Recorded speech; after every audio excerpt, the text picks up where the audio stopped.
حمد و ثنا اس اللہ رب العزت کی جو لائق حمد و ثنا ہے، اور درود و سلام ان ذوات مقدسہ و مطہرہ پر جو لائق درود و سلام ہیں، اور نفرت و لعنت ایسے لوگوں پر جو لائق نفرت و لعنت ہیں۔ ہمیں ناز ہے، ہمیں افتخار ہے، اللہ نے ہمیں نبی وہ دیا ہے کہ جس نبی کا موازنہ کسی میرے جیسے سے کرنا ہی ناممکن ہے، بلکہ نبی کا موازنہ کرنا ہو تو اس موازنہ کے لیے کم از کم قرآن کو لے کر آنا پڑتا ہے۔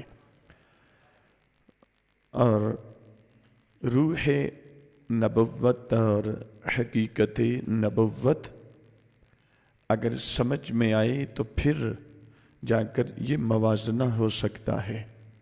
سامعین گرامی، آپ تھوڑی سی توجہ میری طرف مبذول فرمائیں۔ مجلس کی ابتدا کا مرحلہ ہے، تھوڑے سے ذہنی طور پر میرے ساتھ ہم آہنگ ہوں۔ پہلا جملہ آپ کی تقریب ذہنی کی خاطر آپ کی سماعتوں کی نظر کر رہا ہوں۔ میرے نبی کا موازنہ کرنا ہو تو کسی مولوی صاحب پہ نہیں ہوگا، نبی کے موازنہ کے لیے کم از کم قرآن کو لے کر آنا پڑے گا، اس لیے کہ اللہ نے جتنے اوصاف میرے نبی کے بتائے ہیں اتنے اوصاف ہی اللہ نے قرآن کے بتائے ہیں، اور جیسے اوصاف اللہ نے نبی کے بتائے ہیں ویسے اوصاف ہی اللہ نے قرآن کے بتائے ہیں۔ لہذا آیات کا یہاں پر ایک تسلسل قائم ہو سکتا ہے۔ قرآن کو دیکھا تو اللہ نے فرمایا وَنُنَزِّلُ مِنَ الْقُرْآنِ مَا هُوَ شِفَاءٌ وَرَحْمَةٌ لِّلْمُؤْمِنِينَ۔ ہم نے اس قرآن کو شفا بھی بنایا، ہم نے اس قرآن کو رحمت بھی بنایا، پر کس کے لیے؟ صرف مومن کے لیے۔ قرآن شفا ہے، قرآن رحمت ہے، پر ہندو کے لیے نہیں، مجوسی کے لیے نہیں، یہودی کے لیے نہیں، عیسائی کے لیے نہیں، منافق کے لیے نہیں، مکسر کے لیے نہیں، نصیری اور غالی کے لیے نہیں۔ قرآن رحمت ہے تو صرف مومن کے لیے رحمت ہے۔ سامعین گرامی، قرآن رحمت ہے۔ جب نبی کو دیکھا تو فرما دیا وَمَا أَرْسَلْنَاكَ إِلَّا رَحْمَةً لِّلْعَالَمِينَ۔ حبیب، قرآن مومن کے لیے رحمت ہے تو عالمین کے لیے رحمت ہے۔ تھوڑا سے اپنی تعداد کی طرف نگاہ نہ کیا کریں، تھوڑے سے بیدار ہو کے میرے ساتھ تھوڑا تھوڑا ہوں ہاں کرتے آئیں گے۔ مجھے بھی احساس ہوگا کہ کم از کم میری گفتگو اذہان میں اتر رہی ہے، ہواؤں کی نظر نہیں ہو رہی۔ سامعین گرامی، قرآن کی جتنی خصوصیات اللہ نے بتائی ہیں اتنی خصوصیات ہی اللہ نے میرے نبی کی بتائی ہیں۔ قرآن کو اللہ نے رحمت کہا تو نبی کو بھی اللہ نے رحمت کہا، پر قرآن کی رحمت کا دائرہ مومن تک محدود ہے، نبی کی رحمت کا دائرہ عالمین تک محدود ہے۔ اب مجھے نہیں پتا عالمین کا دائرہ کہاں تک ہے، میں اتنا ضرور جانتا ہوں جب اللہ نے اپنی ربوبیت کی حدود بتائی تو اس کے لیے لفظ یہی استعمال کیا اور فرمایا الحمدللہ رب العالمین۔ نبی کو دیکھا تو فرمایا وما ارسلناک الا رحمتا للعالمین۔ گویا پھر میں کہہ سکتا ہوں کہ اللہ کہنا یہ چاہ رہا ہے میرا حبیب، جہاں تک میری ربوبیت کا دائرہ ہے وہاں تک تیری رحمت کا دائرہ ہے۔ میں عالمین کا رب ہوں تو عالمین کی رحمت ہے۔ قرآن کو دیکھا تو اللہ نے فرما دیا اِنَّا نَحْنُ نَزَّلْنَا الذِّكْرَ وَإِنَّا لَهُ لَحَافِظُونَ۔ ہم نے اس قرآن کو ذکر بنا کر نازل کیا ہے اور ہم ہی اس کی حفاظت کرنے والے ہیں۔ قرآن کو ذکر کا نام دیا ہے۔ جب نبی کو دیکھا تو فرما دیا قَدْ أَنزَلَ اللَّهُ إِلَيْكُمْ ذِكْرَ الرَّسُولَ۔ اگر قرآن ذکر ہے تو پھر کیا ہے، میرا نبی بھی تو ذکر بن کے ہی زمین پر آیا ہے۔ قرآن بھی ذکر ہے، نبی بھی ذکر ہے، قرآن بھی رحمت ہے، نبی بھی رحمت ہے۔ آیات کا یہاں پر ایک تسلسل قائم ہو سکتا ہے، لیکن میں بالکل اختصام کی خاطر تاکہ موضوع سے جلدی سے مربوط ہو جائیں، قرآن کے جتنے اوصاف اللہ نے بتائے ہیں اتنی خصوصیات اللہ نے میرے نبی کی بتائی ہے۔ قرآن کو اللہ نے شہادت کہا ہے تو نبی کو اللہ نے شاہد کہا ہے، قرآن کو اللہ نے بشارت کہا ہے تو نبی کو اللہ نے مبشر کہا ہے۔ تو پھر میں کہہ سکتا ہوں کہ جتنے اوصاف قرآن کے ہیں اتنے اوصاف میرے نبی کے ہیں۔ پھر ہمیں کہنے کا حق ہے کہ جب اللہ کا علم لفظوں میں آیا تو قرآن بن گیا، پیکر میں آیا محمد جیسا نبی بن گیا۔ اللہم صلی علی محمد۔ قرآن لا ریب ہے، نبی بے عیب ہے، قرآن ہدایت ہے، نبی ہادی ہے، قرآن نظارت ہے، نبی نذیر ہے، قرآن دعوت ہے، نبی داعی اللہ ہے، قرآن نور ہے، نبی نور علی نور ہے۔ تو سامنے نگرامی میں تو کہہ سکتا ہوں کہ صرف میرے نبی کا موازنہ ہی صرف قرآن سے نہیں بلکہ علی کا بھی موازنہ کرنا ہوگا تو کسی ناپاک ملا سے نہیں ہوگا، اس علی کا موازنہ بھی قرآن سے ہی کیا جا سکتا ہے۔ اس لیے کہ قرآن کو اللہ نے لا ریب کہا ہے تو علی کو اللہ نے بے عیب کہا ہے، قرآن کو اللہ نے مشکل کہا، علی کو اللہ نے مشکل کشا کہا۔ جتنے اوصاف اللہ نے امامت و نبوت کے بتائے ہیں اتنے اوصاف اللہ نے میرے نبی کے بتائے ہیں۔ اس لیے تو ولایت ایسی دو چیزیں جو آپس میں اس طرح سے ملی ہو کہ ان کا آپس میں مل جانا اور پھر کبھی جدا نہ ہونا، یہ دلیل ہے کہ ان کے ملنے کی دلیل یہ ہے کہ ان کی ذات بھی ایک جیسی ہے، ان کی صفات بھی ایک جیسی ہے۔ پچھلی گفتگو اگر آپ کے ذہن میں ہے، میں ایک سیکوینس کے ساتھ چلنے کا عادی ہوں، مرحلہ وار گفتگو آگے بڑھنے لگی ہے سامنے نگر ہم نے، لہذا جتنی خصوصیات اللہ نے قرآن کے اندر رکھی ہیں اتنی خصوصیات اللہ نے میرے نبی نے رکھی ہیں، اور جتنی خصوصیات میرے نبی کے وجود نے رکھی ہیں اتنی خصوصیات میرے علی کے وجود نے رکھی ہیں۔ اس لیے وہ نبی اللہ ہے، یہ ولی اللہ ہے۔ بات پہنچ رہی ہے میرے سامعین تک؟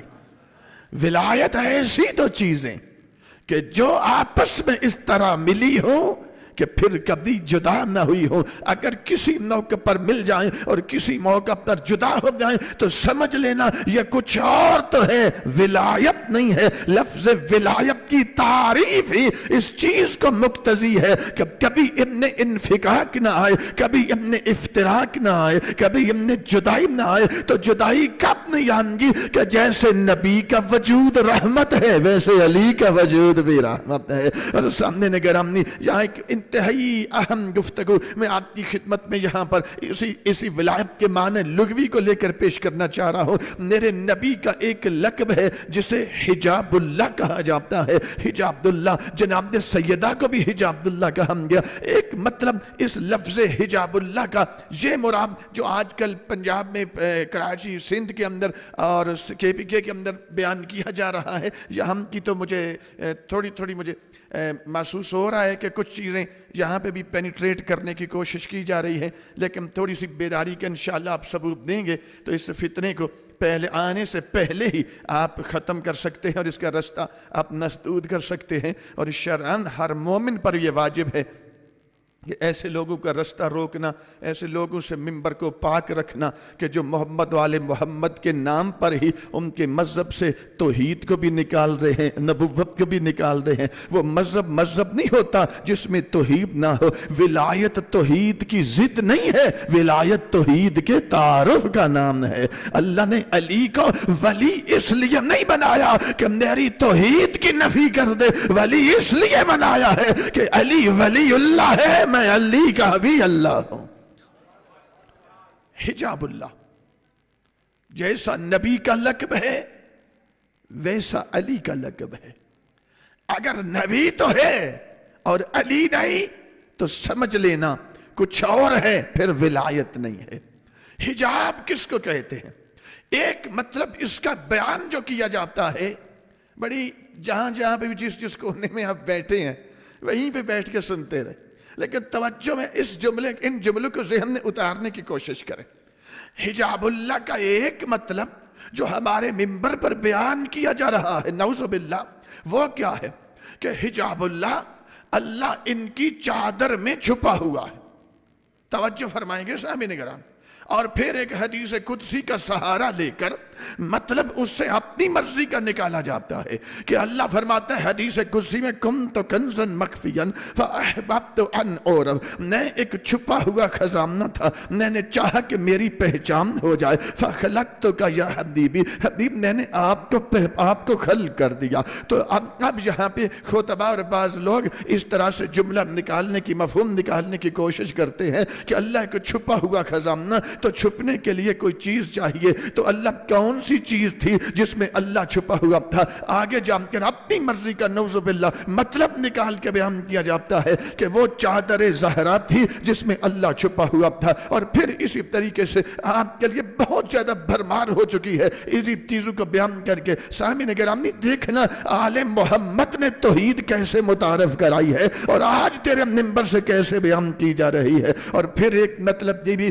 کہ یہ جو چادر تطہیر کے نیچے 5 ہستیاں کٹھی ہوئی تھی، یہ جبرائیل نے آ کر اجازت نہیں مانگی، پوری حدیث قصہ کی ہی اب نفی کرنے کی کوشش کی جا رہی ہے۔ اور یہ نفی کرنے والے کوئی اغیار نہیں ہے، تیری اندر صفوں میں چھپے ہوئے تیرے منبر پہ آنے والے بہت سارے لوگ ہیں جو اس وقت غیر ملکی قوتوں کے مزدور بنے ہوئے ہیں اور تیرے مذہب سے توحید کو نکال رہے ہیں۔ تجھے ناز ہونا چاہیے، تیرے پاس تو نظریہ توحید وہی ہے جو لوح محفوظ پہ لکھا گیا ہے۔ باقی کسی کے پاس قوم یہود سے آیا ہوا، کسی کے پاس قوم نصارہ کا ایک الگ بات ہے، میں اس طرف نہیں آپ کو لے کے جاتا۔ تو کہتے کہ جبرائیل نہیں تھے، وہ اس کی کیا جرت ہے کہ جو آ کے بی بی کی چادر کے نیچے آ کے چھپ جائے؟ وہ تو نعوذ باللہ، العیاذ باللہ، اللہ ہمیں معاف کرے، لیکن چونکہ حقائق سے آپ کو باخبر کرنا ہے، حالات سے آپ کو باخبر کرنا ہے، کیونکہ یہ فتنہ یہاں پہ بھی اپنا اثر دکھانا شروع کر چکا ہے۔ تو ان کے آثار بد سے محفوظ رہنے کے لیے، اپنی نسلوں کو محفوظ رکھنے کے لیے، اپنے ایمان کو محفوظ کرنے کے لیے اس کی طرف توجہ کرنا بہت ضروری ہے۔ تو جبرائیل نہیں تھے، بلکہ وہ تو اللہ کے کہہ رہا تھا کہ اے سیدہ مجھے اجازت دیتی ہو نعوذ باللہ کہ میں تمہاری چادر کے نیچے آ جاؤں؟ تو آگے سے نعوذ باللہ جناب سیدہ پر تہمت لگا کے کہا جاتا ہے کہ جناب سیدہ نے کہا ہاں ہم تمہیں اللہ بنا سکتے ہیں تو تجھے پناہ نہیں دے سکتے۔ تو پھر اللہ بی بی کی چادر کے نیچے، چونکہ وہ حجاب اللہ ہے۔ اور پھر سامنے گرامی اس طرح سے ریلیٹڈ بہت ساری چیزیں بیان کی جاتی ہیں۔ ایک مدینہ سے ایک خطیب آیا ہے، محمد علی حسنین کھرل، وہ پاکستان میں پنجاب میں 3 بینکوں میں کرپشن کر کے یہاں سے بھاگا اور وہاں سے واپس آیا۔ تو ہمارا وہ شیعوں کا تو نہیں کہنا چاہیے، لیکن وہاں کا بھیجا ہوئے ایک آیت اللہ اپنے آپ کو کہلواتا ہے، جس کو خطبہ پڑھنا بھی صحیح نہیں آتا۔ وہ کہتا ہے اللہ نے امام حسین کو شب میرا یوم عاشور کو اپنے پاس عرش پہ بلایا تھا، کربلا کا نظام رک گیا، اللہ امام حسین نے اللہ کے ساتھ مصافحہ کیا۔ اللہ نے بڑے سوال کیے اور ایک سوال یہ کیا کہ حسین تو بڑا زخمی ہے، کیا معاملہ ہے؟ کیوں کہا کہ تجھے نہیں پتا میں تیری خاطر تو کر رہا ہوں، اللہ فرط محبت میں آیا۔ یہ سنتے جائیں اور پھر کیا آپ کے ساتھ ہو رہا ہے اور آپ کے مذہب کے ساتھ اس وقت کیا، اور آپ کی شکل کو، آپ کے مذہب کی شکل کو کس طریقے سے مسخ کرنے کی کوششیں کی جا رہی ہیں۔ یہ نصیریت نہیں ہے، یہ دجالیت ہے، نصیریت کی بگڑی ہوئی شکل ہے۔ تو اللہ نے کہا، اللہ فرط محبت نے، حسین ٹھیک ہے تم اب زمین پہ چلے جاؤ، تمہارے زمین پہ تمہاری شہادت کے بعد قیامت تک نعوذ باللہ میں اللہ تمہاری قبر میں رہوں گا اور تم میرے عرش پہ رہوں گے۔ سامن یہ حجاب اللہ کا مطلب ایک وہ ہے جو اس وقت کچھ جہال اور کچھ غیر ملکی قوتوں MI6 اور راہ اور موساد کے جو مزدور ہیں وہ آپ کر بیان کرنا چاہتے ہیں، لیکن ایک حجاب اللہ کا مطلب وہ ہے جو جناب رسالت مآب نے بیان کیا ہے، جناب سیدہ نے بیان کیا ہے، جو علی مولا نے بیان کیا ہے۔ میں وہی بیان کروں گا جو علی نے بیان کیا ہے۔ مجلس شروع اب ہونے لگی ہے، لفظ ولایت ذہن میں رکھیں اور پھر آگے گفتگو۔ اب اس لفظ کو ذرا سمجھ لیں، پہلے سمجھیں کہ حجاب کس کو کہتے ہیں، ہمارے ذہن میں جب لفظ حجاب سنتے ہیں تو فوراً مستورات کا برقع، مستورات کی چادر، اس کی طرف ہمارا ذہن چلا جاتا ہے۔ نہیں سامعین گرامی، ایسے نہیں ہے، چادر کو ہی حجاب نہیں کہتے، حجاب کی تعریف سنیں اور پھر اس کے مصداق پر آتے ہیں۔ حضرت علامہ حسن مصطفی التحقیق فی کلمات القرآن جلد نمبر 5 کے اندر فرماتے ہیں حجاب کیا ہوتا ہے؟ فرماتے ہیں الحائل الحاجز المانع بین الشیئین عن طلاق الشیئین، ایسی دو چیزیں، آپ کی توجہ ہے سامعین، ایسی دو چیزیں جو آپس میں مل سکتی ہوں، اکٹھی ہو سکتی ہوں، ایک جگہ پر دونوں چیزیں جمع ہو سکتی ہوں، پر ان کے جمع ہونے سے پہلے، ان کے ملنے سے پہلے، ان کے اکٹھا ہونے سے پہلے ایک تیسری چیز ان دونوں کے درمیان میں حائل ہو کر انہیں ملنے سے، جمع ہونے سے، ملاقات کرنے سے آپس میں روک دے۔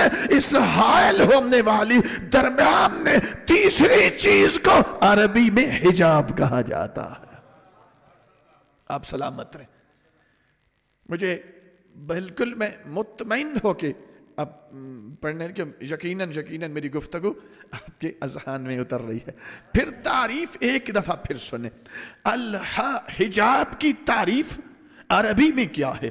الحائل الحاجز المانع بین الشیئین عن طلاق الشیئین، ایسی دو چیزیں جو آپس میں ایک جگہ پر جمع ہو سکتی ہوں، اکٹھی ہو سکتی ہوں، ملاقات کر سکتی ہوں، پر ان کے جمع ہونے سے پہلے، ملاقات کرنے سے پہلے، اکٹھا ہونے سے پہلے ایک تیسری چیز ان کے درمیان میں حائل ہو کر انہیں جمع ہونے سے روک دے۔ اس روکنے والی تیسری چیز کو عربی میں حجاب کہا جاتا ہے۔ حجاب کی تعریف واضح ہو گئی سامعین۔ اب مستورات کی چادر کو بھی حجاب اس لیے کہا جاتا ہے چونکہ یہ غیر محرم کی نگاہ کو ان پر پڑنے سے روک دیتی ہے، اس لیے چادر کو بھی حجاب کہا جاتا ہے۔ آپ سلامت رہیں، آپ زندہ و سلامت رہیں۔ چادر کو بھی، برقعے کو بھی حجاب اس بنا پر کہا جاتا ہے چونکہ غیر محرم کی نگاہ کو، ورنہ صرف حجاب اس تک محدود نہیں ہے۔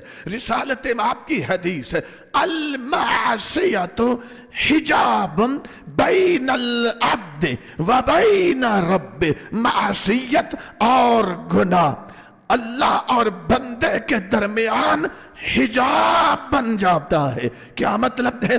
یعنی جب بندہ گناہ کرتا ہے تو اللہ اور بندے کے درمیان وہی گناہ، معصیت حجاب بن جاتا ہے۔ حجاب بننے کا کیا مطلب؟ کہ کوئی درمیان میں چادر لٹکاتی جاتی ہے اور اس بنا پر بندہ ادھر اور اللہ ادھر، میرے نہیں گرام، اس طرح نہیں ہے، بلکہ ہوتا اس کا مطلب یہ ہے کہ بعض گناہ ہمارے ایسے ہوتے ہیں کہ جو گناہ درمیان میں حائل ہو جاتے ہیں، اب ان گناہوں کے ہوتے ہوئے ہم جو دعا بھی کرتے ہیں وہ گناہ چونکہ حجاب بن کر ہماری دعا کو عرش الہی تک جانے سے روک دیتے ہیں، اس لیے معصیت کو بھی حجاب کہا جاتا ہے۔ آپ سلامت رہیں۔ اللہم صلی۔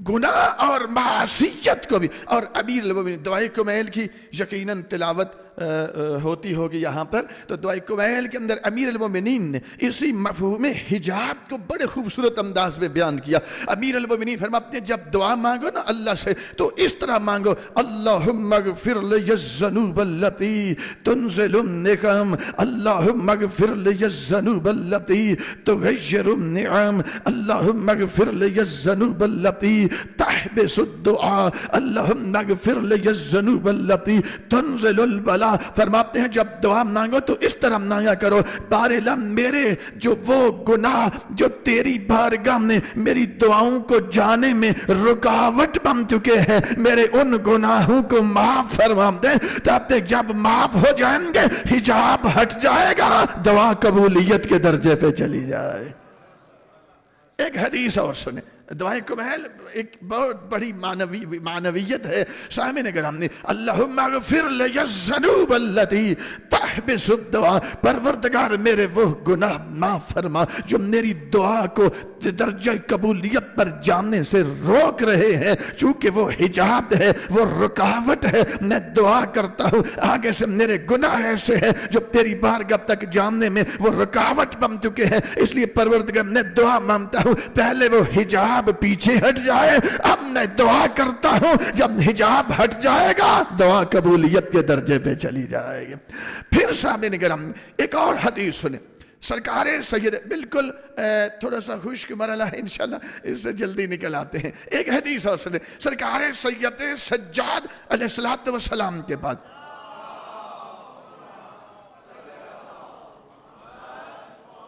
ایک شخص آیا اور اس نے آ کر سوال کیا، یا ابن رسول اللہ میری کچھ بہت زیادہ معاشی طور پہ مشکلات ہیں، میرے آقا دعا کریں اللہ مجھے رزق وسیع عطا فرمائے. امام فرماتے ہیں جا کثرت کے ساتھ استغفار کر، اللہ تجھے رزق وسیع عطا کر دے گا.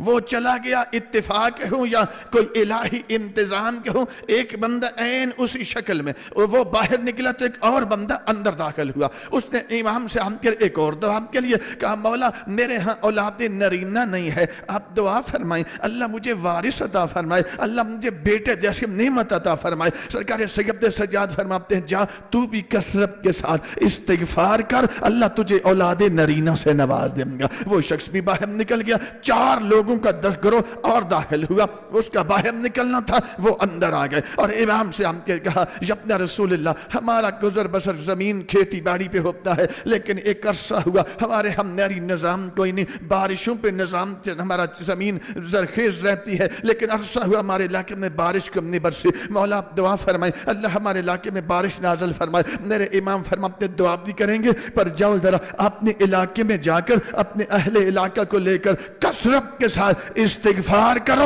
اللہ تمہارے علاقے میں بارش نازل کر دے گا. وہ 4 لوگ باہر نکل گئے. جو پاس بیٹھے ہوئے تھے نا اصحاب امام سید سجاد علیہ السلام، وہ کہتے کہ یا ابن رسول اللہ ایک معاملہ ہے، مشکلات مختلف ہیں، حال سب کو ایک جیسا دیا. ایک نے کہا غربت ہے، آپ نے کہا استغفار کر اللہ تیری غربت کے دور کرے گا، تجھے غنی بنا دے گا، تجھے رزق تیرے رزق میں وسعت پیدا کر دے گا. دوسرے نے کہا مجھے اولاد نرینہ چاہیے، آپ نے کہا استغفار کر اللہ تجھے بیٹے جیسی نعمت عطا کر دے گا. 4 لوگ آئے، انہوں نے آن کر کہا یا ابن رسول اللہ ہمارے علاقے میں بارش نہیں برسی. آپ نے جواب پھر وہی دیا، تم بھی استغفار کر لو اللہ بارش نازل کر دے گا. مولا معاملہ کیا ہے؟ فرمایا علم قرأتم القرآن. سید سجاد فرماتے ہیں کیا تم نے قرآن نہیں پڑھا؟ کہا یا ابن رسول اللہ قرآن پڑھا ہے. فرمایا تو پھر قرآن کے اندر اللہ فیصلہ دے رکھا ہے استغفروا ربکم، تم اپنے رب سے اپنے گناہوں کی مغفرت طلب کرو.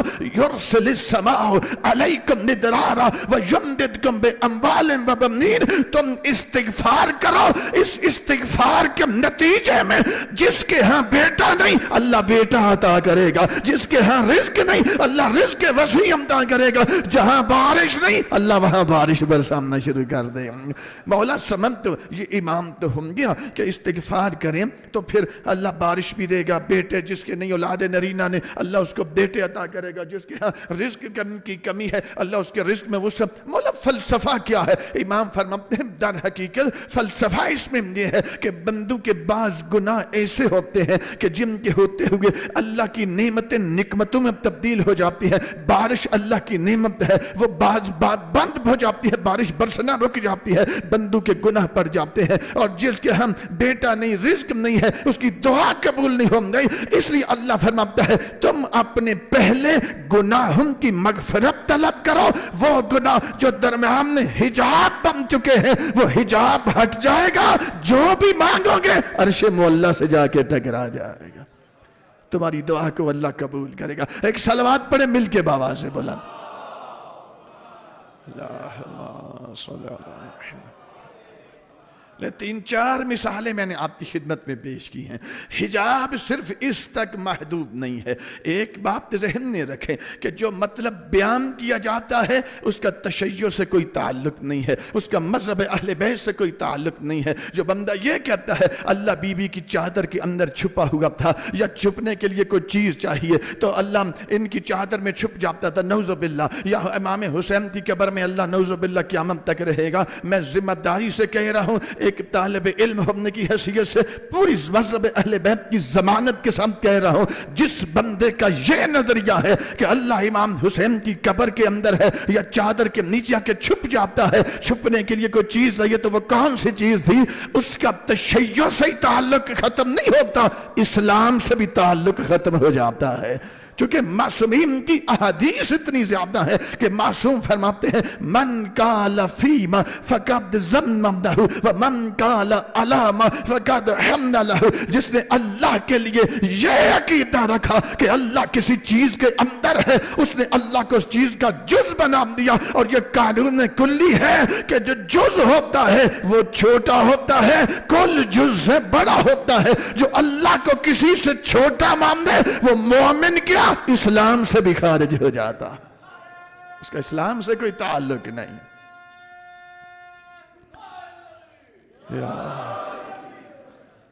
امیر المومنین کا اگر یہ سمجھ نہیں نہ آ رہی, یہ حدیث ہے توحید صدوق کے اندر, بحار الانوار جلد نمبر 3 کتاب التوحید کے اندر.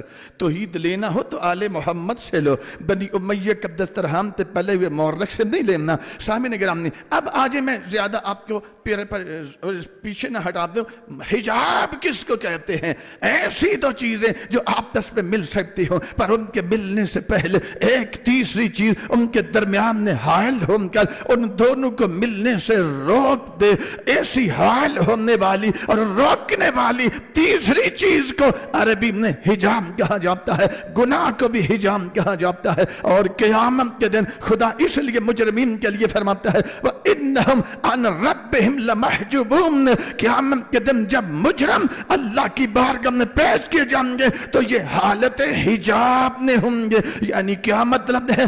مجرمین کو برقع پہنا دیا جائے گا اور وہ چادر کے نیچے چھپے ہوئے ہوں گے. نہیں, اصل معاملہ یہ ہے اللہ کی رحمت سے ان کی گناہوں کی وجہ سے ان لوگوں کو دور کر دیا جائے گا. یہ گناہ در حقیقت وہاں بھی حجاب ان کے درمیان میں حائل ہو جائے گا جو رحمت الہی کو ان تک پہنچنے سے روک دے گا. اب تھوڑا سا آگے بڑھیں, آئیں اب بالکل مشکل مرحلہ آپ کا ختم ہو گیا, اب آسان مرحلہ ہے. اللہ اپنے نبی سے وعدہ کر رہا ہے ما کان اللہ لیعذبہم وانت فیہم. میرا حمد. اب آ جائیں, لفظ حجاب کا مطلب واضح ہو گیا. حجاب اللہ پھر کس کو کہتے ہیں؟ میرے نبی بھی حجاب اللہ ہے, جناب سیدہ بھی حجاب اللہ ہے, امام زمان بھی حجاب اللہ ہے, سرکار عسکری بھی حجاب اللہ ہے. اور حجاب اللہ ہونے کا مطلب کیا ہے؟ مطلب یہ ہے اللہ قرآن نے کہہ رہا ہے ما کان اللہ لیعذبہم وانت فیہم. میرا حبیب جو جرم پہلی امتوں نے کیے وہی جرم کے ارد گرد رہنے والے لوگ بھی کر رہے ہیں. پہلی امتوں نے جرم کیے تھے, ہم نے کسی کو ملی مچھلی میں مسخ کر دیا, کسی کو خرگوش بنا دیا, کسی کو بندر بنا دیا, کسی کو ریچھ بنا دیا. تو جو جرم پہلی امتوں نے کیے وہی جرم یہ کر رہے ہیں. تو حق تو بنتا ہے کہ ان پر بھی ویسا ہی عذاب نازل کر دیا جائے, لیکن حبیب کریں کیا؟ جرم یہ کرتے ہیں, ہم عذاب کا ارادہ کرتے ہیں, آگے تیرا وجود نظر آ جاتا ہے. میرا حبیب آگے آپ کا وجود نظر آ جاتا ہے. آپ سمجھ آئی کہ جو عذاب الہی کو مخلوق پر آنے سے روک دے اسے حجاب اللہ کہا جاتا. رسول اللہ اس معنی میں ہے. تو بات یہاں تے ختم نہیں ہوتی, بلکہ علامہ ابن حجر مکی نے سوائے کے مہر کا طبع دہلی کے اندر یہ جملے لکھے ہیں. اسی آیت کو نقل کر کے فرماتے ہیں کہ جب تک رسول اللہ موجود رہے عذاب الہی ٹلتا رہا, پر جیسے نبی کا وجود اٹھ گیا تو کیا گناہ مٹ چکے تھے؟ کیا معصیات ختم ہو چکی تھی؟ تکذیبات ختم ہو چکی تھی؟ نہیں, گناہ پہلے سے بڑھ چکے تھے, معصیات پہلے سے بڑھ چکی تھی. تو کہتے ہیں عذاب کیوں نہیں آیا؟ کہتے ہیں کیسے آپتا پہلے رسول کی وجہ سے ٹلتا رہا اب بطول کی وجہ سے ٹلتا رہا، یعنی پہلے نبی حجاب اللہ تھے اب بطول حجاب اللہ۔ بات پہنچ رہی ہے سامعین تک؟ حجاب اللہ اس معنی میں ہے۔ اب تھوڑا سا آگے بڑھتے ہیں سامنے، لیکن انہوں نے یہاں تک بات لکھ کر یہاں پہ روک دی، قانون ٹھیک بیان کیا، قاعدہ ٹھیک بیان کیا، لیکن مصداقی پہلو پہ آگے یہیں پہ روک گئے۔ میں یہی سوال پھر اٹھاتا ہوں، میں کہتا ہوں کہ نبی اکرم کی رحلت کے 75 یا 95 دن کے بعد جناب سیدہ کی بھی شہادت ہوں گی 13 جمادی الاولیٰ یا 3 جمادی الثانی کو، جناب صدیقہ طاہرہ کی بھی شہادت ہوں گی۔ تو کیا اب گناہ مٹ چکے تھے، معصیات ختم ہو چکے تھے، مظالم ختم ہو چکے تھے؟ نہیں، مظالم پہلے سے بڑھ چکے تھے، رشوت خوری عام ہو چکی تھی، حرام خوری عام ہو چکی تھی، تکذیبات پہلے سے بڑھ چکی تھی، ارے شراب کو حلال اور پیش احکام شریعت کو بدلا جا رہا تھا، تو معصیات پہلے سے بڑھ چکی تھی، تو پھر بھی عذاب کوئی نہیں آیا، نہ کسی کو ملی مچھلی بنایا گیا، نہ کسی کو بندر بنایا گیا، نہ کسی کو ریچھ بنایا گیا۔ تو کیسے بنایا جائے؟ پہلے نبی کی وجہ سے ٹلتا رہا اب علی کی وجہ سے ٹلتا رہا۔ گویا نبی بھی حجاب اللہ ہے، علی بھی حجاب اللہ ہے۔ صلوات پر محمد وآلہ وسلم۔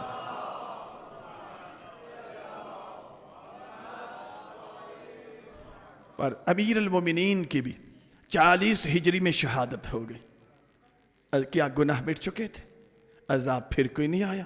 کیسے آئے؟ حسن مجتبیٰ جو حجاب اللہ بن کر موجود ہیں۔ پھر 50 ہجری میں امام حسن مجتبیٰ علیہ السلام کو بھی زہر دے کر شہید کر دیا گیا، عذاب پھر کوئی نہیں آیا۔ کیسے آئے؟ امام حسین جو حجاب اللہ بن کر موجود ہیں 61 ہجری کے اوائل میں امام حسین کی بھی شہادت ہوں گی، عذاب پھر کوئی نہیں آیا۔ کیوں آئے؟ اس لیے کہ سید سجاد جو حجاب اللہ بن کر موجود ہیں 95 ہجری میں سید سجاد کی بھی شہادت ہوں گی، عذاب پھر کوئی نہیں آیا۔ کیسے آئے؟ سرکار محمد باقر جو حجاب اللہ بن کر موجود ہیں 114 ہجری میں امام باقر علیہ السلام کی بھی شہادت ہوں گی، عذاب پھر کوئی نہیں آیا۔ کیسے آئے؟ صادق آل محمد جو حجاب اللہ موجود ہیں 148 ہجری میں امام جعفر صادق علیہ السلام کی بھی شہادت ہوں گی، عذاب پھر کوئی نہیں آیا۔ مظالم بھی ہو رہے ہیں، ظلمتیں بھی بڑھ چکی ہیں، معصیات بھی بڑھ چکی ہیں، لیکن عذاب نہیں آ رہا۔ وجہ کیا ہے؟ اس لیے کہ امام کاظم علیہ السلام جو حجاب اللہ بن کر موجود ہیں 183 ہجری میں امام کاظم علیہ السلام کی بھی شہادت ہوں گی، عذاب پھر کیوں نہیں آیا؟ کیسے آئے؟ امام رضا علیہ السلام جو حجاب اللہ بن کر موجود ہے، ارے 203 ہجری میں امام رضا علیہ السلام کی بھی شہادت ہوں گی، عذاب پھر کیوں نہیں آیا؟ گناہ بھی ہو رہے ہیں، معصیات بھی ہو رہی ہیں، واجبات کو ترک بھی کیا جا رہا ہے، عذاب پھر کیوں نہیں آیا؟ وجہ کیا ہے؟ کیسے آئے؟ اب امام علی نقی علیہ السلام جو حجاب اللہ بن کر موجود ہے، امام علی نقی علیہ السلام کی شہادت 254 ہجری میں ہو گئی، عذاب پھر کوئی نہیں آیا۔ کیسے آئے؟ حسن عسکری جو حجاب اللہ بن کر موجود ہے 260 ہجری میں امام حسن عسکری کو بھی زہر دے کر شہید کر دیا گیا، عذاب پھر کوئی نہیں آیا۔ اجے وجہ کیا ہے؟ 260 ہجری سے لے کر آج 1442 ہجری تک پونے 1200 سال ہو چکے، 1182 سال ہو چکے ہیں، عذاب نہیں آیا۔ نہ کسی کو ملی مچھلی بنایا گیا، جرم تو ویسے ہی ہو رہے ہیں، ارے گناہ تو ویسے ہی ہو رہے ہیں، معصیات ویسے ہی ہو رہی ہیں۔ تو ملا تجھے تو شکریہ ادا کرنا چاہیے یوسف زہرا کا، اس لیے کہ آج اگر زمانے کے امام کا وجود موجود نہ ہوتا تو تیرا انجام بھی وہی ہوتا جو قوم لوط کا ہوا تھا۔ کہ تو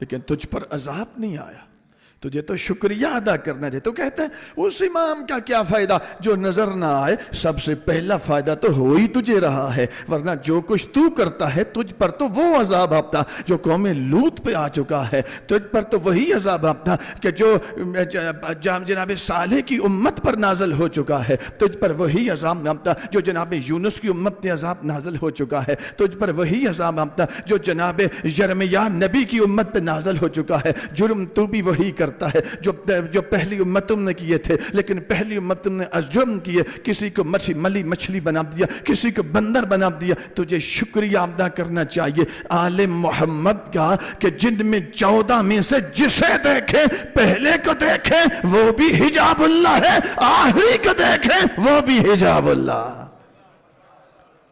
ارے حجاب اللہ اس معنی میں ہے، نہ کہ یہ کوئی چادر ہے ان کی اور ان چادر کے نیچے نعوذ باللہ اللہ کے چھپ جاتا ہے۔ یہ قوم یہود کا نظریہ ہے۔ جو بندہ یہ عقیدہ رکھتا ہے نا اللہ چادر کے نیچے چھپ جاتا ہے، تو ذات ذہن میں رکھیں وہ سب سے پہلے اللہ کی جسمانیت کا عقیدہ رکھتا ہے، اور جو خدا کی تجسیم کا قائل ہو یہ پہلی قوم ہے قوم یہود جس نے خدا کی جسمانیت کا عقیدہ اپنایا ہے، اور اس عقیدے کی وجہ سے اللہ نے اس قوم کو ظالم بھی کہا ہے، لعنت بھی اس پہ کی ہے۔ حجاب اللہ، اس کی بہت ساری جہات ہیں۔ میں ایک جملہ اور آپ کی خدمت میں پیش کرنے لگا۔ ایک تو یہ کہ عذاب الہی کو جو مخلوق پر آنے سے روک دے اسے حجاب اللہ کہتے ہیں۔ اور بات صرف یہاں تک نہیں ہے۔ میرے 8ویں مولا سے کسی نے پوچھا تھا یا اپنا رسول اللہ کیا وجہ ہے اللہ نے آپ کی جدہ کا نام فاطمہ کیوں رکھا ہے؟ فرمایا فاطمہ الفتم سے مشتق ہے۔ 8 اسباب میرے 8ویں امام نے بیان فرمائے ہیں۔ ویسے باقی معصومین نے جو اسباب بتائے نا کہ جناب زہرا کا نام فاطمہ کیوں رکھا گیا تو 15 اسباب بنتے ہیں۔ ان اسباب اس سبب سے ہماری جدہ کا نام فاطمہ، اس وجہ سے، اس علت کی وجہ سے، اس سبب کی وجہ سے ہماری جدہ کا نام۔ ان میں سے ایک سبب یہ کہ جب اس نے پوچھا یا اپنا رسول اللہ کیا وجہ ہے آپ کی جدہ کا نام اللہ نے فاطمہ کیوں رکھا ہے؟ فرمایا فاطمہ الفتم سے مشتق ہے۔ الفتم کہتے ہیں روک دینا، فاطمہ کہتے ہیں روک دینے والی سیدہ۔ مولا کس سے روک دینے والی سیدہ؟ فرمایا اللہ جانتا تھا بہت سارے لوگ میرے نانا رسول کے وارث ہونے کا دعویٰ کریں گے، نبی کو بے اولاد سمجھ کر اللہ نے میرے نانا رسول کو فاطمہ کی شکل میں کوثر عطا کر کے نام فاطمہ رکھ کے یہ اعلان کر دیا کہ جو ہر نااہل کو نبی کا وارث بننے سے روک دے اسے فاطمہ بھی کہتے ہیں، حجاب اللہ بھی کہتے ہیں۔ جو ہر نااہل کو وارث نبی بننے سے روک دے، جو لوگوں کی امیدوں پر پانی پھیر دے، باطل امیدوں پر، اسے فاطمہ کہتے ہیں۔ اور یہی وجہ ہے سامعین اس گھر میں تو ابو طالب بھی حجاب اللہ، سرکار ابو طالب علیہ السلام کو بھی حجاب اللہ کہا گیا۔ کیوں؟ اس لیے کہ سرکار شب ابی طالب اور دعوت ذوالشیرہ سے لے کر شب ابی طالب تک، جب تک سرکار ابو طالب دنیا میں موجود رہے کیا کرتے رہے؟ بالکل شب ابی طالب کی ایک مثال میں آپ کی خدمت میں پیش کر کے تھوڑی سی گفتگو بار آگے بڑھاتا ہوں اور اگلے مرحلے میں ہم داخل ہو جاتے ہیں۔ میرے محترم سامنے کیا وجہ ہے سرکار ابو طالب حجاب اللہ؟ کس حجاب نے نبوت بھی کہا گیا حجاب اللہ بھی؟ سرکار امیر مسلم کو حجاب اہل بیت کہا گیا، جناب ابو الفضل العباس کو حجاب زینب کہا گیا۔ کیا مطلب ہے؟ یعنی آیا سرکار عباس ایک چادر تھے اور ان کے نیچے علی کی بیٹی چھپ، یعنی کس قدر مکانہ باتیں ہیں جو اس وقت ہمارے ممبر پر ہمارے بندے پیسے دے کر یہ گمراہی خرید رہے ہیں۔ میرے محترم سامنے اس طرح نہیں ہے۔ مذہب اہل بیت کو سمجھ کر جس طرح آل محمد نے دیا ہے ویسا ہی مانیں گے تو شیعہ ہے، ویسا نہیں مانیں گے تو کچھ اور ہے، شیعہ نہیں ہے، اس کا تشیع سے کوئی تعلق نہیں ہے۔ شب ابی طالب میں میرے نبی جس بستر پہ سوتے تھے، جس جگہ پہ نبی کو اٹھا کر علی کے بستر پہ، علی کو اٹھا کر نبی کے بستر پہ، پھر نبی کو اٹھا کے طالب کے بستر پہ، طالب کو اٹھا کے نبی کے بستر پہ۔ کیوں؟ اس کی کیا وجہ تھی؟ اس کی وجہ یہ تھی کہ اگر ہو سکتا ہے کہ جاسوسی ہو جائے کہ رات کے اس حصے میں نبی اکرم اس طرف سوئے ہوئے ہیں، دشمن حملہ کرے تو آگے میرا علی کٹ جائے، محمد بچ جائے، طالب کٹ جائے، محمد بچ جائے۔ تو سامعین گرامی جو نبوت کو بچانے کی خاطر خود اپنے بچوں کو حائل کر کے دشمن کے حملے کو روک دے اسے حجاب نبوت بھی کہتے ہیں، حجاب اللہ بھی کہتے ہیں۔ سرکار ابو طالب، سرکار اسماعیل علیہ السلام کو جب اللہ نے ابراہیم علیہ السلام کو حکم دیا تو سرکار ابراہیم نے خواب بیان کیا، بیٹے میں نے خواب میں دیکھا ہے کہ میں تجھے ذبح کر رہا ہوں۔ کہ بابا جان یہ اللہ کا حکم ہے، یہ خواب نہیں، یہ اللہ کا حکم ہے۔ کوئی اور ہوتا تو نبی کے دماغ پر بھی حملہ کرنا شروع کر دیتا، یہ خواب خیال ہوتا ہے، آپ کیسی باتیں نعوذ باللہ سوچتے ہیں۔ نہیں، جس کو جو بیان کر رہے ہیں وہ خلیل اللہ ہیں، جو جن کو بیان کیا جا رہا ہے وہ ذبیح اللہ بننے والے ہیں۔ سرکار اسماعیل بابا جان یہ اللہ کا حکم ہے، جو اللہ نے حکم دیا آپ وہی کریں، آپ نجد صابرین میں سے پائیں گے۔ میرے محترم سامعین، میرے آقا نے سرکار ابراہیم علیہ السلام نے ہاتھ میں چھری لی، رسی لے لی، ایک کپڑا لے دیا، بیٹے کو سامنے دیا، بیٹے کے ہاتھ باندھ دیے، اپنی آنکھوں پہ پٹی باندھ دی، بیٹے کی گردن پہ چھری چلا دی۔ اب چھری چلانے کے بعد جب نے مولا نے آنکھوں سے پٹی اتاری، بیٹا مسکرا کے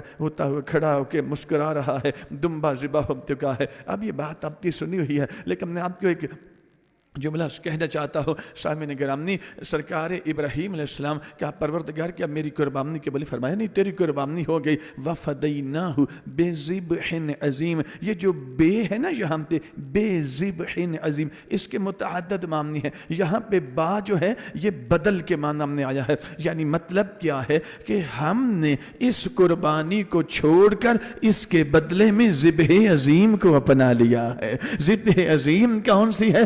شیب ابی طالب سے شروع ہوتی ہے، کربلا پہ جا کے ختم ہوتی ہے۔ سامنے نگر ہم نے لذا اسماعیل کو ابراہیم نے اللہ کی بارگاہ میں ذبح کر دیا، قربان کر دیا۔ اب آگے سے اللہ بچا لے تو یہ اس کی مرضی ہے۔ ابو طالب ہر شب کو شیب ابی طالب نے محمد پر اپنے بیٹوں کو قربانی بنا کر پیش کر دیتے تھے، آگے سے اللہ بچائے تو یہ اللہ کی مرضی ہے، ورنہ ابو طالب کی قربانی ہو چکی ہے۔ بآواز بلند صلوات۔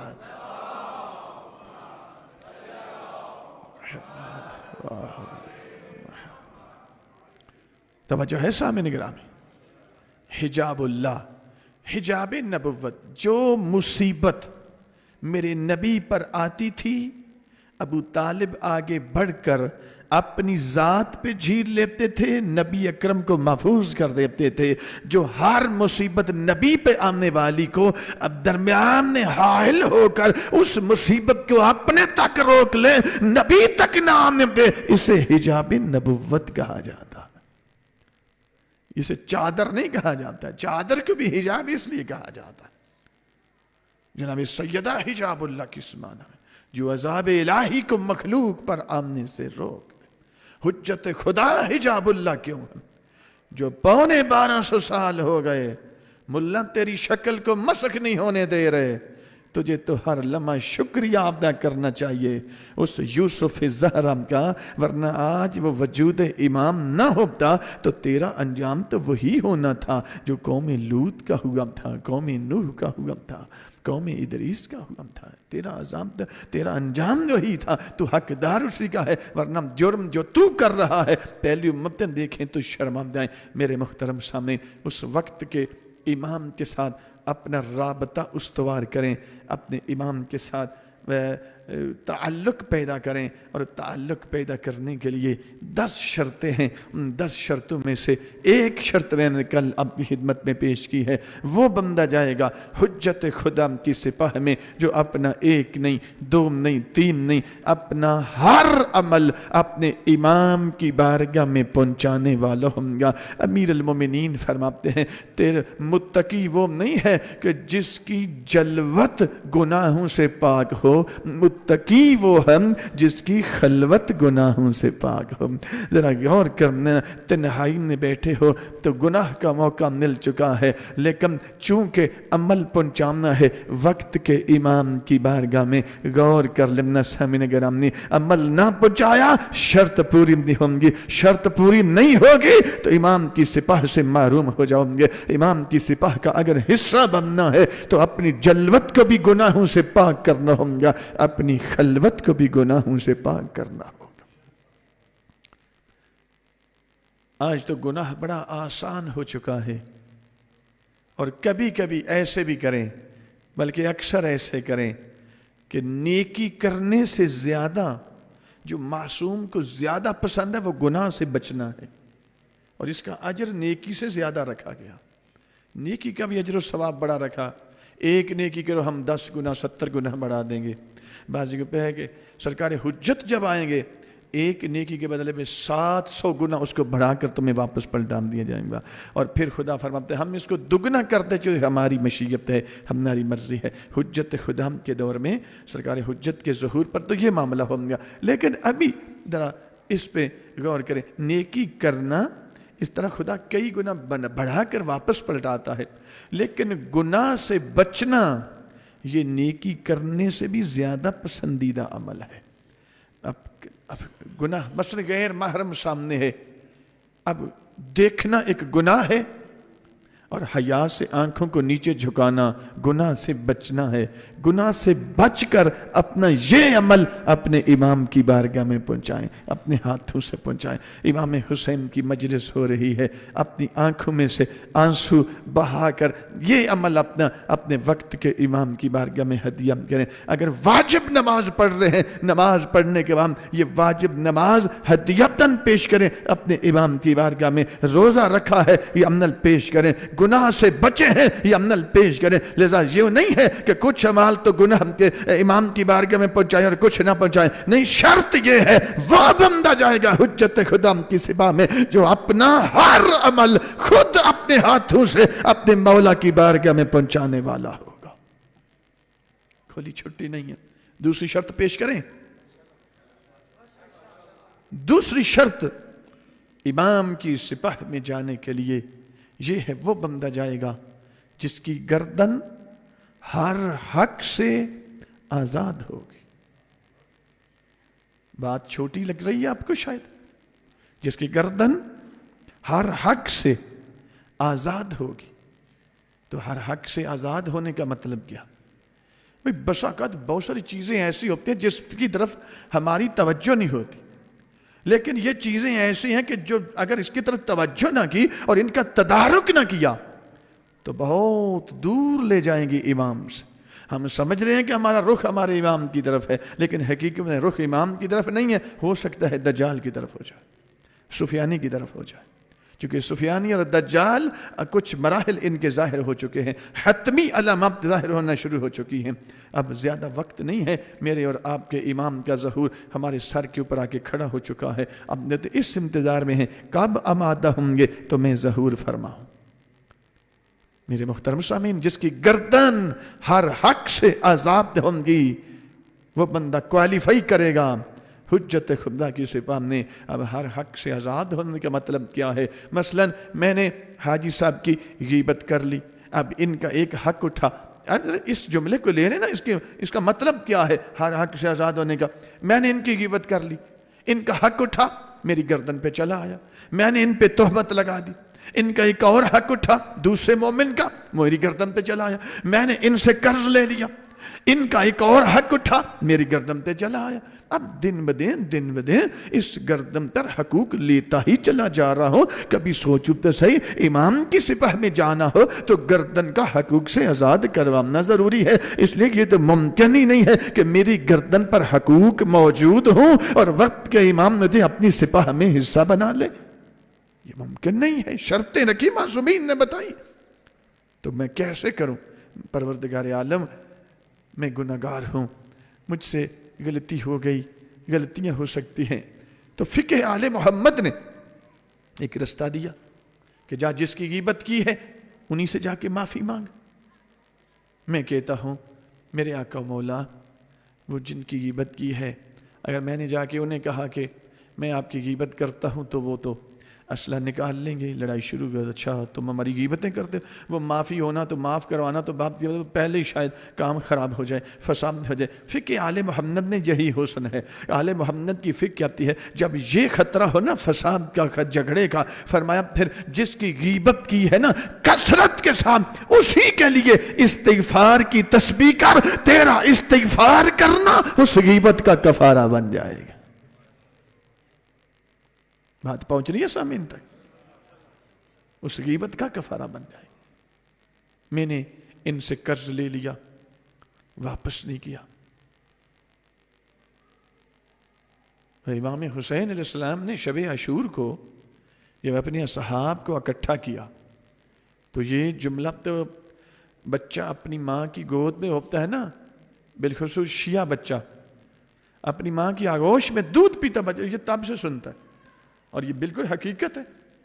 امام نے شب عاشور کو اپنے اصحاب کو اکٹھا کیا اور اکٹھا کر کے فرمایا میں تم سے اپنی بیعت اٹھاتا ہوں، اگر جانا چاہتے ہو، اختیار دیا تھا، حکم نہیں دیا، اختیار دیا، جانا چاہتے ہو چلے جاؤ، کیونکہ وہ وقت آ چکا ہے جو میرے نانا جان نے مجھے بتایا ہے کہ ایک وقت آئے گا میرے حسین کو مارا جائے گا، میرے بیٹے حسین کے بیٹے ذبح کر دیے جائیں گے، کل میرا آخری دن ہے، میں ذبح کر دیا جاؤں گا، لہذا میں تم کسی مغالطے میں نہیں رہنا، میں شہید ہو جاؤں گا، میرے بیٹے شہید ہو جائیں گے، اگر تم جانا چاہتے ہو تو اپنی مرضی ہے، چراغ گل کر دو. چراغ بجھا دیا گیا، بجھانے کے بعد روشن کیا گیا. تو ہر کوئی کہہ رہا تھا مولا اس زندگی پہ لعنت ہے جو حسین کے بغیر گزر جائے. یہ کیسے ممکن ہے مولا، یہ کیسے ممکن ہے؟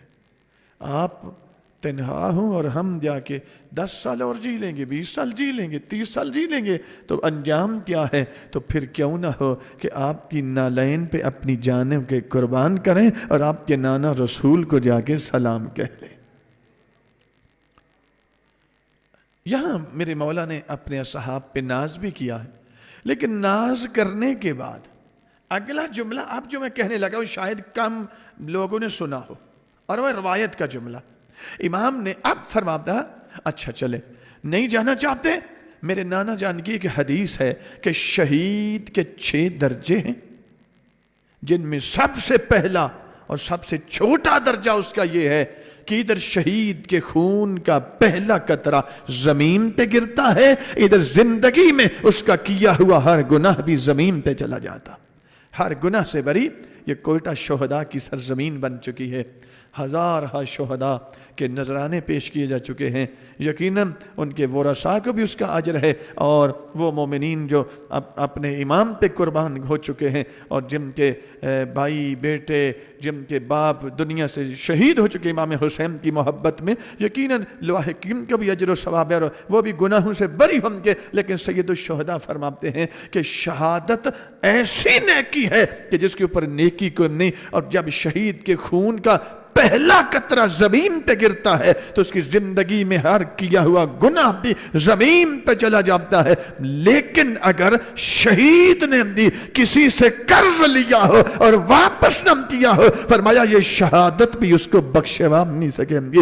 ایک روایت یہ ہے کہ شہادت کی وجہ سے بھی قرض کی وجہ سے وہ بندہ جہنم میں جا رہا ہے، اور ایک روایت یہ ہے نہیں ہم دیکھ رہے ہیں اس کو جنت کے دروازے پہ روک دیا گیا ہے، وہ بڑھنا چاہتا ہے لیکن اس کی گردن پر قرض موجود ہے، شہید ہے لیکن شہادت اس کو بخشوا نہیں پا رہی، ہر گناہ کا تدارک کر دیتی ہے، لیکن اگر اس کی گردن پر قرض موجود ہے تو یہ اس کو بھی معاف نہیں ہے. اب امام حسین علیہ السلام نے یہ حدیث بیان کرنے کے بعد میرے مولا فرماتے ہیں سنیں اب میں تمہیں حکم دیتا ہوں، پہلے اختیار دیا اب حکم دیتا ہوں، اگر تم میں سے کسی کی گردن پر قرض موجود ہے میں حکم دیتا ہوں وہ اٹھ کر چلم جائے، کیونکہ میں کربلا میں اپنے نانا جان کی حدیث کو معطل کرنے نہیں آیا، زندہ کرنے آیا،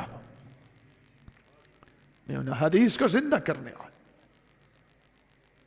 میرے بزرگوں دوستو عزیزوں، روایت کا جملہ ہے فجاء رجل من اصحابہ، جب امام نے حکم دیا امام کے اصحاب میں سے ایک مرد اٹھا، نام نہیں ہے اس لیے میں نہیں بتا سکتا. فجاء رجل من اصحابہ، امام کے اصحاب میں سے ایک مرد اٹھا اور اس مرد نے اٹھ کر کہا میرے آقا مولا، امام کے صحابی ہیں، اٹھ کر کہا مولا میری گردن پہ قرض ہے. فرمایا پھر افسوس تو میرے حسین کی سپاہ کا حصہ نہیں بن سکتا، جا کوشش کر اگر قرض ادا کر کے واپس آ سکتا ہے تو کل ظہر سے پہلے تک آ جا، ورنہ قیامت سے پہلے تجھے حسین نظر نہیں آئے گا، یہ میری تیری آخری ملاقات ہو. حکمن بھیج دیا. تو جو خصوصیات کربلا میں حسینی سپاہ کی ہیں وہی خصوصیات حجت خدا کی سپاہ کی ہیں. یہ مت تصور کریں اپنی گردن کو حقوق سے آزاد کروائیں ارے بیٹے کو ISSB میں لے کے جانا ہو نا، یا CSS کروانا ہو، یا میڈیکل کالج میں، تو کبھی کسی اکیڈمی میں، کبھی کسی ادارے میں لے کے جاتے ہیں، کوئی کمی مشکل نہ بچے کو پیش آئے۔ امامتی سپاہ میں بھرتی ہونا ہے تو اتنی فکر تو کرنا پڑے گی نا کہ جب گردن کو حقوق سے آزاد کروانا ہے تو حقوق کو سمجھنا پڑے گا۔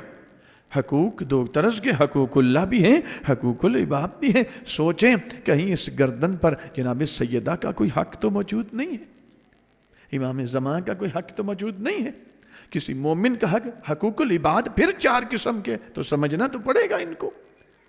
حقوق العباد کی پھر 4 قسمیں ہیں۔ کہیں ایسا تو نہیں کہ میری گردن پر میری ماں کے حقوق موجود ہیں، میرے باپ کے حقوق موجود ہیں، اولاد کے، بیوی کے حقوق موجود ہیں۔ بیوی دیکھے کہ کہیں میرے شوہر کے حقوق میری گردن پر موجود نہیں، تو اپنی گردن کو حقوق سے آزاد کروانا پڑے گا۔ امام کی سپاہ میں جانے کے لیے تیز دوڑنا شرط نہیں ہے، قد کا لمبا ہونا شرط نہیں ہے۔ امام کی سپاہ میں جانے کے لیے گردن کا ہر حق سے آزاد ہونا شرط ہے۔ توجہ ہے سامنے گرام؟ اس امام کی سپاہ کا حصہ بننے کی کوشش کریں۔ میں بات وہ کر رہا ہوں جو گھنٹوں کی تقریر میں شاید نہ کوئی دے سکے، جو میں ابھی آپ تک چند منٹ میں نے آپ تک پہنچا دی۔ سرکار حجت کی سپاہ میں جانے کا میرٹ ہے، وہ میرٹ پورا کرنا پڑے گا۔ اس میرٹ کو بائی پاس کر کے کہوں کہ میں امام کی سپاہ کا حصہ ہوں تو بہت بڑی خود فریبی میں مبتلا ہے وہ شخص، اپنے آپ کو دھوکہ دے رہا ہے۔ اسی لیے سامعین، کربلا کے اندر امام حسین نے ان لوگوں کو شامل کیا جیسے وہ بندہ اپنی جان دینے کے لیے موجود تھا، تیار تھا، کہہ رہا تھا اس زندگی پہ لعنت جو حسین کے بغیر گزر جائے، لیکن جب اس نے اظہار کیا کہ مولا میری گردن پہ کر رہے، حکمن بھیج دیا، قبول نہیں کی اس کی قربانی۔ حجت خدا کی سپاہ کا حصہ بننا ہے، یوسف زہرا کی سپاہ کا، امام زمان کی سپاہ کا حصہ بننے کا مطلب پتہ کیا ہے؟ کہ آپ رسول اللہ کی سپاہ کا حصہ ہیں۔ امام زمان کا ناصر بننے کا مطلب یہ ہے آپ جناب زہرا کے انصار میں شامل ہیں، آپ ابراہیم علیہ السلام کے بھی ناصر ہیں، آپ موسیٰ کاظم کے بھی ناصر ہیں، امام حسین کے بھی انصار ہیں، امیر المومنین کے انصار ہیں۔ امام کا ناصر بننے کا مطلب یہ ہے، تو یہ چھوٹی بات نہیں، اس میرٹ کو سمجھیں۔ میں نے عرض کی تھی پہلے دن، پرسوں جب میں حاضر ہوا تھا، تو انشاءاللہ میں کوشش کروں گا کہ چند ضرور، بلکہ پوری کی پوری بیان ہو جائیں، اگر پوری نہ ہوئی تو انشاءاللہ پھر کبھی موقع ملا، لیکن میری کوشش ہوگی کہ ہر دن ایک شرط ضرور آپ کی خدمت میں پیش کروں۔ میں نے کوئی اس کی وضاحت نہیں دی، اجمالاً تھوڑا سا تذکرہ کیا ہے اور آپ کی توجہ دلائی ہے اس طرف کہ اپنی گردن کو حقوق سے آزاد کروانا شرط ہے۔ جو بندہ اپنی گردن کو حقوق سے آزاد نہیں کرواتا، اس کا تعلق امام کی سپاہ سے نہیں ہے، کٹ جائے گا تعلق۔ میں نے مثال دے دی کربلا میں، میرے مولا کے عزاداروں ایک طرف حکم دے کے اس کو بھیج رہے ہیں، اور ایک طرف میرے مولا سالت سجدہ میں سر رکھ کے پہلے کہتے ہیں انی ظلمت نفسی۔ رسول اللہ کا یہ جملہ، یہ پیشانی سجدہ شکر میں لگانا نبی اکرم کی سنت ہے، یہ رخسار لگانا پھر یہ امام حسین کی سنت ہے۔ اور جب میرے مولا یہ رخسار رکھ کے تسبیح پڑھ رہے تھے، ساتھ دیکھ رہے تھے شاید ادھر سے کوئی آ جائے، چونکہ 7 دفعہ استغاثہ بلند کر چکے تھے سید الشہداء، اور اس کے بعد یہ رخسار نیچے لگا کے ادھر سے ساتھ پڑھ بھی رہے تھے، ساتھ دیکھ رہے تھے، آنکھیں کھول کے دیکھ رہے تھے، شام کو ادھر سامنے 100 دفعہ یہ پڑھا، پھر ادھر سے یہ رخسار زمین پہ رکھا، ادھر رخ کر کے عفو للہ عفو، یہ بڑھتے رہے، شاید کوئی ادھر سے بھی نہیں آیا۔ جب کوئی نہیں آیا، حسین نے شکوہ نہیں کیا، حسین نے شکر کیا، اپنی پیشانی پھر سجدے میں رکھی، شکر اللہ شکر اللہ، 100 مرتبہ میرے حسین نے یہ کہا۔ یہ میرے حسین کی سنت ہے، انی ظلمت نفسی فاغفر لی، وہ پہلا جملہ وہ رسول اللہ کی سنت ہے. باقی یہ رخسار پھیرنا اور پھر پیشانی دوسری دفعہ امام حسین کی سنت ہے. کوئی نہیں آیا، کیا معاملہ ہے؟ اس کو حکمن بھیج دیا. اب کہتے ہیں کہیں حل من ناصر ینصرنا، حل من مغیث یغیثنا، حل من ضامن یذب عن حرم رسول اللہ. ہے کوئی جو بطول کی بیٹیوں کا پردہ بچا لے؟ میرے مولا کے عزادارو، میں نے بہت زیادہ پڑھ لیا، معافی چاہتا ہوں، اوپر چلا گیا، لیکن ایک حصہ جو جس کے بغیر مجلس مکمل نہیں ہوتی، وہ حصہ ہے جس میں زخمی حسین کا پرسہ اس زخمی ماں کو دیا جاتا ہے کہ جس ماں کی آنکھ دربار میں ہی ضائع ہو چکی تھی. میرے مولا کے عزادارو، کربلا کی بنیاد مدینہ میں رکھی گئی تھی. کربلا کبھی نہ ہوتی، علی کی بیٹیوں کے خیمے کبھی نہ جلتے اگر نبی کے بیٹی کا گھر مدینہ میں نہ جلایا جاتا. مولا آپ کا پرسہ قبول فرمائے. میں تھوڑا سا مصائب اسی بی بی کا پڑھنا چاہ رہا ہوں، لیکن ایک جملہ میں نبی کی بیٹی کا مصائب کا پڑھنا چاہ رہا ہوں.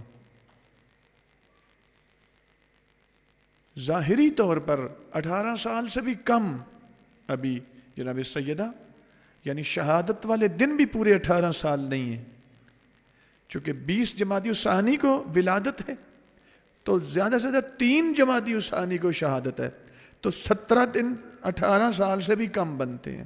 اور اگر 13 جمادی الاولیٰ کو مانے تو 1 مہینہ اور 7 دن 18 سال سے کم بنتے ہیں. 18 سال بھی پورے نہیں ہیں. لیکن کبھی سوچا ہے عین شباب کا عالم ہوتا ہے 17-18 سال کی زندگی میں، لیکن کبھی سوچا ہے وجہ کیا بنی، مشکل کیا بنی تھی نبی کی بیٹی کو کہ عمر 18 سال سے کم تھی اور سارا سفید ہو چکا تھا. مولا آپ کا پرسہ قبول فرمائے. سیدہ آپ راضی ہو. عزاداران مظلوم کربلا، عزاداران جناب سیدہ حضرت آیت اللہ سید عبدالزہرا الحسینی، یہ وہ شخصیت ہیں جو بہت خطیب کربلا بھی کہا گیا. آیت اللہ کاظم قزوینی اور یہ دونوں معاصر ہیں، اور یہ حرم امام حسین میں مجلس پڑھا کرتے تھے. پہلے سید عبدالزہرا الحسینی اور بعد میں سید کاظم قزوینی پڑھتے تھے. اور یہ وہ شخصیت ہیں جن کو اکثر امام حسین کی زیارت ہوا کرتی تھی. ایک دن جب مجلس ہونے لگی تو آغا کاظم قزوینی نے ایک روٹین کے تحت کہا کہ آغا پھر مجلس شروع کریں. کہا آغا نہیں، آپ کی دادی جان کا حکم ہے کہ آج پہلے آپ پڑھیں گے بعد میں پڑھوں گا. فرمایا اگر جناب سیدہ کو حکم ہے تو میں حاضر ہوں. سید کاظم قزوینی جن کو شہید کیا گیا، یہ جناب سیدہ کے اوپر کتاب بڑی خوبصورت لکھی انہوں نے، جنہیں اسی خطبہ کی شرح بھی کی ہے، اس کا ترجمہ بھی اب تو اردو میں ہو چکا ہے. انہوں نے مجلس پڑھ. اس کے بعد سید عبدالزہرا الحسینی وہ مجلس پڑھتے ہوئے بیان کرنے لگے کہ مجھے امام حسین کی بھی زیارت ہوئی ہے. اکثر امام حسین کی زیارت ہوتی تھی. اس قدر با تقوی شخصیت تھے یہ سید عبدالزہرا الحسینی. کہنے لگے مجھے امام حسین کی زیارت ہوئی ہے اور مجھے فرمایا ہے عبدالزہرا الحسینی تو میرے بچپن کے مصائب کیوں نہیں پڑھتا. کہ مولا میں آپ کے مصائب، میں نجف جاتا ہوں میں آپ کے مصائب بیان کرتا ہوں، میں کاظمین جاتا ہوں آپ کی مصیبت بیان کرتا ہوں. فرمایا میں جانتا ہوں، لیکن وہ میری شہادت والے مصائب تم پڑھتے ہو، میرے بچپن کے مصائب پڑھا کرو. مولا آپ کے بچپن کے مصائب کون سے ہیں؟ امام حسین فرمانے لگے جس دن میری اماں جان دربار میں گئی تھی ساتھ میں حسین بھی چل کے گیا تھا، اور میرے اماں جان نے خطبہ دیا، میں کھڑا ہو کے سنتا رہا. اتنے میں خطبے کی تکمیل ہونا تھی، ایک تحریر میری ماں کے ہاتھوں پہ آئی. اتنے میں ایک شخص آگے بڑھا، اس نے میری ماں کے ہاتھوں سے تحریر چھین کر زمین پہ پھاڑ کر پھینک دی اور اس کے بعد جب اس نے تحریر پھاڑی نا تو میری اماں جان نے فرمایا مزق اللہ بطنک کما مزقت کتابی، اللہ تیرے بطن کو ایسے ہی چاک کرے اور جیسے تو نے میری تحریر کو چاک کیا ہے۔ امام فرماتے ہیں میری اماں جان نے یہ جملہ کہ اس ظالم کا ہاتھ ہوا میں بلند ہوا، ہاتھ کا نیچے آمنا تھا، جب نبی کی بیٹی سنبھل کو نہیں سکی، چہرے کے بال زمین پہ گر پڑی۔ میرے مولا فرماتے ہیں زمین پر گرنے سے پہلے آنکھ سلامت تھی، جب گر کے اٹھی آنکھ ضائع ہو چکی۔ اجر و کمال اللہ، مولا اس غم کے سوا تجھے کسی غم نے نہ رلائے۔ عزاداران مظلوم کربلا، میں نے بھی ابھی پورا مصائب نہیں پڑھا، آپ کیا سمجھتے ہیں یہ ایک ظالم نے ظلم کیا ہے؟ نہیں، میں پوری ذمہ داری کے ساتھ اور تحقیق کے بعد یہ جملہ پڑھنے لگا ہوں۔ اپنی بی بی سنبھلے کوئی نہیں تھے، زمین پہ گرنے کے بعد جو 4 دہشت گرد اور آگے بڑھے، جس کے ہاتھ میں جو آیا اسی کے ساتھ وہ نبی کی بیٹی پہ ظلم کرنے لگ گیا۔ میرے مولا کے عزمداروں، امام حسین بہت بڑے مظلوم ہیں، لیکن میں کہتا ہوں جناب زہرا حسین سے بڑی مظلوم نہ ہے۔ حسین نے مانتا ہوں حسین بڑے مظلوم، حسین ابھی زندہ تھے، سر جدا کر لیا گیا۔ میں مانتا ہوں حسین کے لاشا اس قدر پامال ہوا کہ جب علی مولا کی بیٹیاں بدن کے جس حصے کو ہاتھ لگاتی تھی وہی جدا ہو جاتا تھا۔ میں مانتا حسین کا بدن کربلا میں سر نیزے پر، حسین کے سر پہ بھی پتھر مارے گئے، حسین کے سر پہ بھی ظلم کیا گیا، لیکن اس کے باوجود میں کہتا ہوں حسین کی ماں حسین سے زیادہ مظلوم ہے۔ کیوں مظلوم ہے؟ اس لیے کہ حسین جتنے بڑے مظلوم ہیں تو حسین کے قاتل کا نام بھی لے سکتا ہے، اس قاتل پہ لعنت بھی کر سکتا ہے، لیکن یہ تو وہ مظلوم ہے جس کے قاتل کا تو نام بھی نہیں لے سکتا۔ میرے مولا کے عزمداروں، ان 5 ظالموں میں سے ایک شخص تھا جس کا نام ہے مغیرہ۔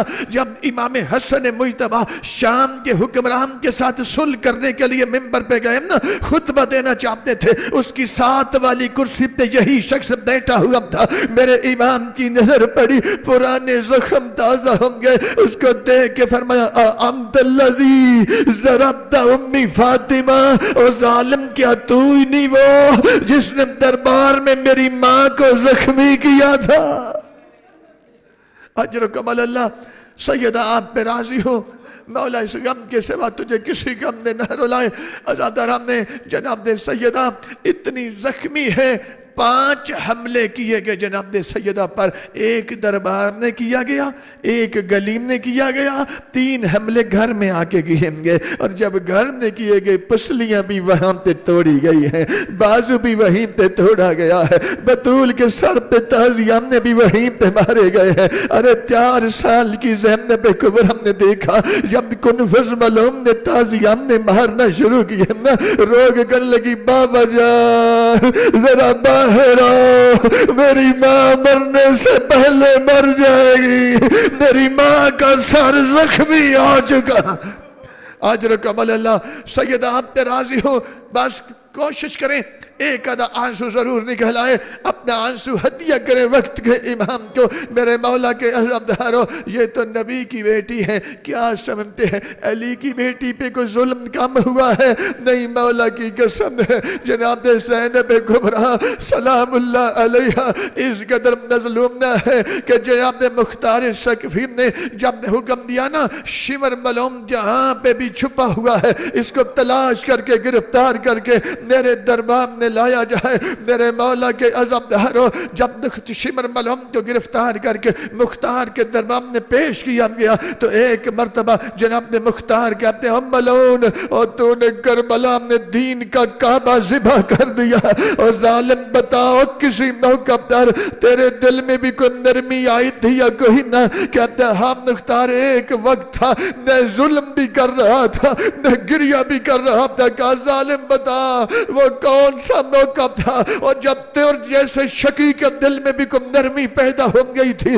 اس وقت شمر کہتا ہے مختار جس وقت ہم علی کی بیٹیوں کو قیدی بنا کر ہم کوفہ کی طرف لے کے جانے لگے نا، ہم نے علی کی بیٹیوں کو بغیر محملوں کے اونٹوں پہ سوار کر لیا، ان کے ہاتھوں کو پس گردن باندھ دیا، چادریں لٹ چکی تھیں، علی کی بیٹیاں زخمی ہو چکی تھیں، ہم نے اتنے شامنی غریبہ کو نیزے مارے لیکن ہمارے دل میں نرمی نہیں آئی۔ مختار کہتے ہیں بتا وہ موقع کون سا ہے، اور جب تجھ جیسے شقی کے دل میں کب نرمی پیدا ہوئی تھی، کہتا ہے مختار، شمر کہتا ہے مختار جس وقت ہم نے دیکھا نا ہم مقتل کے قریب سے علی کی بیٹیوں کے اونٹوں کو گزار رہے ہیں، ہر بی بی کا اونٹ گزر گیا، جب علی کی بڑی بیٹی کا اونٹ حسین کے مقتل کے قریب سے گزرنے لگی نا، علی کی بیٹی کے ہاتھ تو پسے گردن بندے ہوئے تھے لیکن علی کی بیٹی نے اپنے آپ کو اس طرح زین سے زمین پر گرایا جیسے عباس بازو کٹوا کر زین سے زمین پر آئے تھے۔ اور آپ جانتے ہیں جس کے بازو کٹ جائے یا جس کے بازو بم جائے اس کا سر پہلے زمین سے ٹکراتا ہے، اس کے بعد وہ باقی بدن زمین پہ آتا ہے۔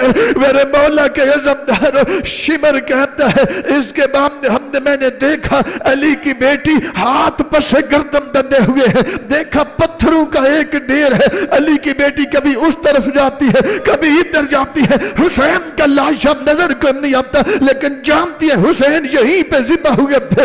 علی کی بیٹی ایسے زمین پہ بیٹھ گئی، کونیوں کے ذریعے سے ایسے پتھروں کو پیچھے ہٹانا شروع کر دیا، تھوڑے سے پتھروں کو ہٹایا نا، حسین کا لاشا 9 حصوں میں تقسیم نظر آیا۔ حسین میرے سید سجاد امام فرماتے ہیں میرے پھپھی جان چاہتے تھے جو میرے اپنے بابا میرے بھیا اپنے بھیا کے لاشے کو چوم دے، لیکن انگوٹھی کر جو نگینہ ہوتا ہے نا اتنا حصہ بھی بدن نے باقی نہیں بچا تھا جس میں زخم نہ لگا ہوا ہو۔ علی کی بیٹی ایسے زمین پہ گر گئی، حسین دیکھا کوئی حصہ چومنے کے لیے نظر نہیں آیا، زخمی کٹی ہوئی گردن پر اپنے لبوں کو رکھا اور کہا اما زہرا، آپ نے کہا تھا حسین کی گردن کو چوم لیتا، آوازی میں نے آپ کے حکم کی تعمیل کر دی۔ مختار کہتے ہیں ظالم بتا پھر تو نے تجھے کس موقع پہ رحم آیا تھا؟ کہتا ہے شمر کہتا ہے مختار اس کے بعد میں نے دیکھا بی بی بڑی دیر تک روتی رہی، اس قدر بین کرتی تھی کہ ہم سارے اس وقت گریہ کرنے لگ گئے۔ بی بی رو کے کہتی یا رسول اللہ صلی علیہ ملیک السماء وہذا حسین بالعرا مقطع العزا مسلوب الامام تورد۔ میرے نانا جہان آپ پر تو ملائکہ درود پڑھتے ہیں، میرے بھیا حسین کا ماما بھی لٹ گیا، رضا بھی لٹ گئی، لباس بھی لٹ گیا۔ کہتے میں بڑی دیر تک انتظار کرتا رہا شاید بی بی اٹھ جائے، لیکن میں نے دیکھا جو علی کی بیٹی نہیں اٹھی۔ اس کے بعد میں نے ایک تازیہ نہ لیا، تازیہ نہ لے کر بی بی کے قریب نہ آیا، میں نے کبھی بی بی کے سر پہ مارا کبھی بی بی کی کمر پہ مارا۔ مختار کہتے ہیں ظالم بتا کیا اس وقت بی بی اٹھ گئی؟ کہتے ہیں مختار بی بی نے پھر بھی حسین کا لاشا کو نہیں چھوڑا۔ کہا پھر بتا تیرے دل میں نرمی کیسے آئی؟ کہا جو حسین کا 24 سال کا ضعیف بیٹا تھا نا، اس نے دیکھا میرے بابا جان میرے بابا کے ہوم کی محافظہ ہے، نسل امامت کی محافظہ ہے۔ ایک مرتبہ سید سجاد نے بھی اپنے آپ کو اونٹ سے نیچے گرا دیا، ایسے چلتے ہوئے آئے آگے پھپھو جان کے سامنے رونا شروع کر دیا۔ جب سجاد کی آنکھوں میں آنسو دیکھے علی کی بیٹی نے حسین کا لاشا چھوڑ دیا، آواز آئی سجاد تو نہ رو، تجھے تو جلتی ہوئی آگ سے میں نے بچایا اور تو میرے حسین کی آخری نشان ہے۔ ماتم حسین۔